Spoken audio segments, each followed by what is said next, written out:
Welcome back, everybody. In today's tutorial, we will cover adding memberships for the seller.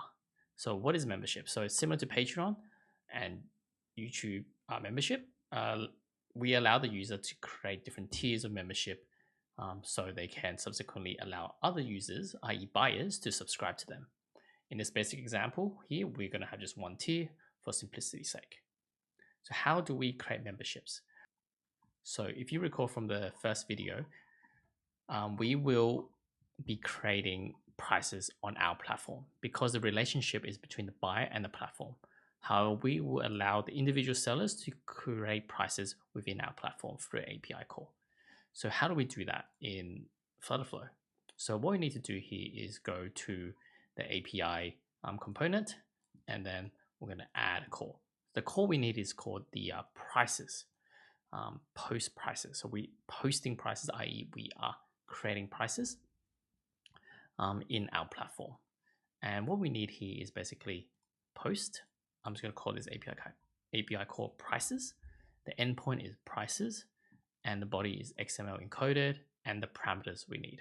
So based on the documentation, the parameters we need are currency. So I'm just going to copy this currency. I'm going to create it as a variable. I'm going to scroll down and see what else we need. So we need, let's make it, I think it's unit amount. So unit amount would be, and then lastly, we will require recurring interval. So this is basically how often it occurs. So let's, for simplicity's sake, right, you can look at a documentation here. You look at recurring interval, there are all these possibilities. Let's make it very basic. I'm just going to set everybody's to month right now, a specific value of month of type string. But in a more complex sense, you could be passing different variables to Stripe, saying a user wants to create a monthly subscription, daily subscription, yearly subscription. So that's how it will work right now. And then I'm going to provide, based on the documentation, you can see here, required unless product data is provided. So I'm just going to look at the documentation for product data here. And what you can do here is you can just provide product data name. So I'm just going to write product data name. And then I'm going to write create it as a variable. And then let's configure these. So currency would be string, unit amount would be from the document. If we look at the doc again, the unit amount will be of type integer, and then product name will be of type string. And then here we can actually test this out, right? So I'm also going to say currency is AUD, unit amount is $1 because it's all in integers, and then product name will be equals test API call. And then let's test this API call to see what occurs. So it doesn't seem to be working correctly. I think the product name is entered incorrectly here. Yes, it's not product name, it's product data name. Data, oops. Its variable is product name, but the API call should be product underscore data name. And then I'm going to test this API call now again. And while I can see here, price has been created. And we can actually see this on Stripe as well. You can see we just created this called test API call of $1, which is 100 cents. So that's how it's work. So I'm going to delete this product for now and actually make the API call from the front end when the user adds those membership. So in terms of the UI perspective, what I want to do here is when a user clicks membership, let's navigate them to the list of membership plan or the membership plan page. And here they can we allow them to, let's just say, add one for simplicity's sake here. So if we let's just configure this page. So I'm going to say on tap, navigate to the membership plans page. And then on the membership plan page, when they click this add membership button, I'm going to show this bottom sheet to allow them to add a membership saying plan title, monthly price, and description. And then when they press save plan, I'll make that API call. So let's configure that. So when the user clicks add membership, let's show a bottom sheet. Show bottom sheet. And the bottom sheet I want to say is add membership plan. And then it's going to be enable drag, use safe error. Next, I will do the configuration for the API call here when they press save plan. So when the user press save plan, I'm going to make the API call of prices. And the variables we're going to set are these. So let's just say our app is very basic. It's going to all in AUD right now. And the amount, this is going to be based off this monthly price here.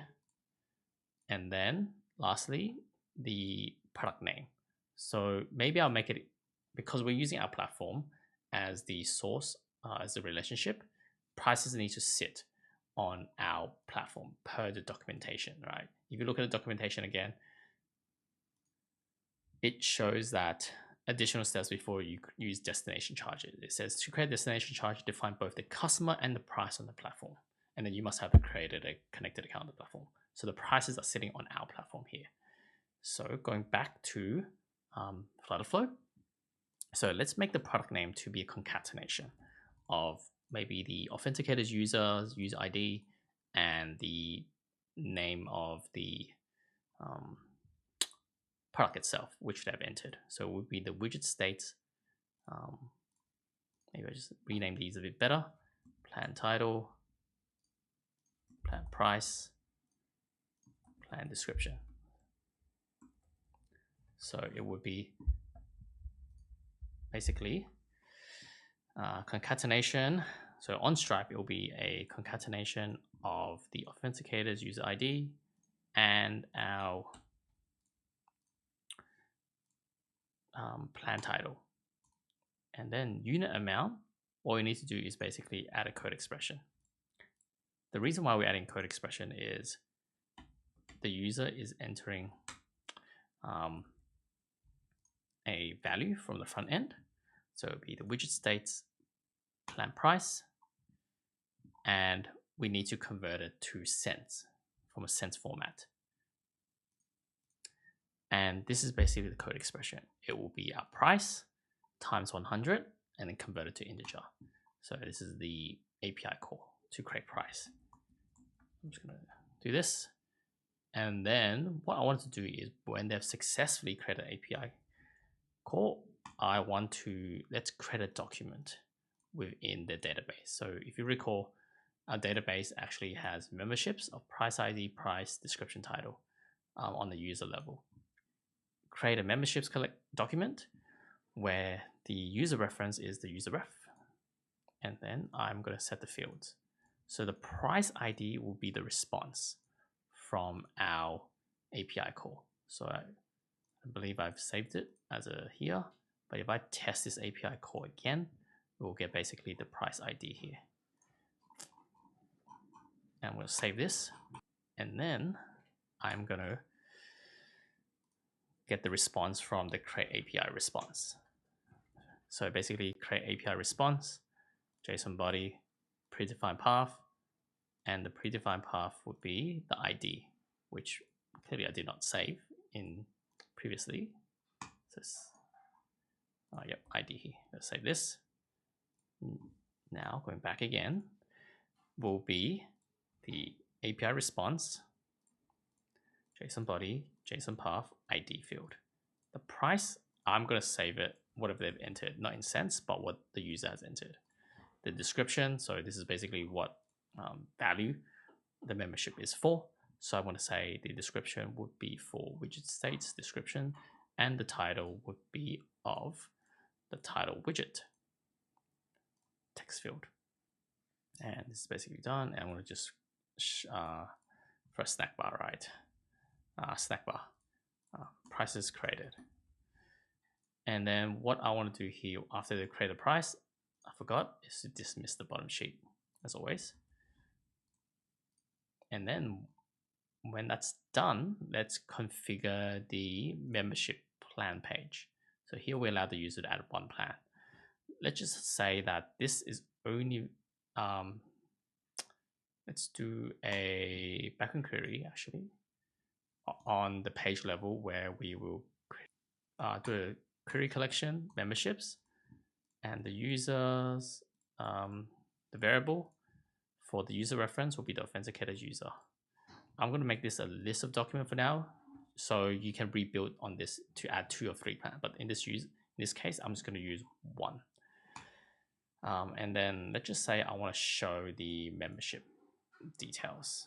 Maybe add another column. I press generate dynamic children from this query, and membership plans.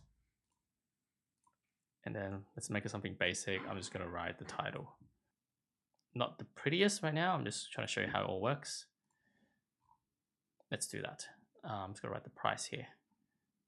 Membership plan price. I'm going to just say formatted to decimals in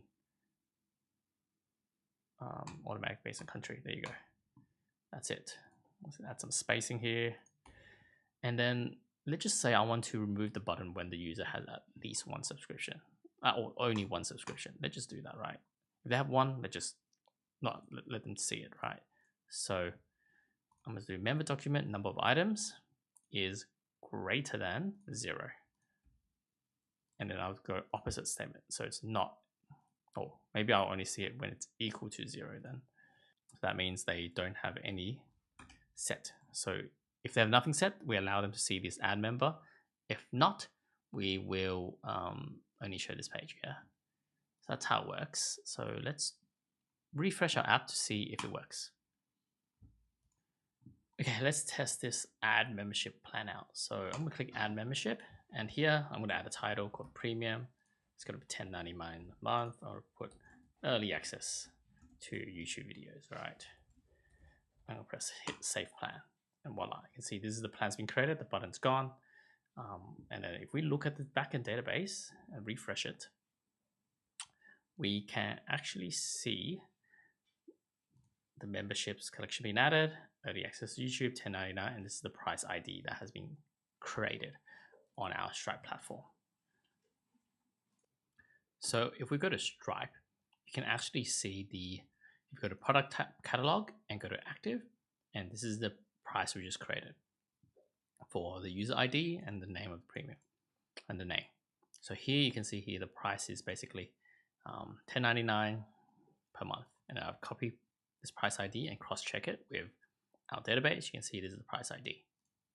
So that's how you create a price on our platform to allow the buyer to subscribe to it. So let's take a pause here because we covered adding membership plan and prices to our platform to allow buyers to subscribe to it on an individual seller level. Remember to comment, like, and subscribe to stay updated on this series and for more content on Flutterflow. See you next time.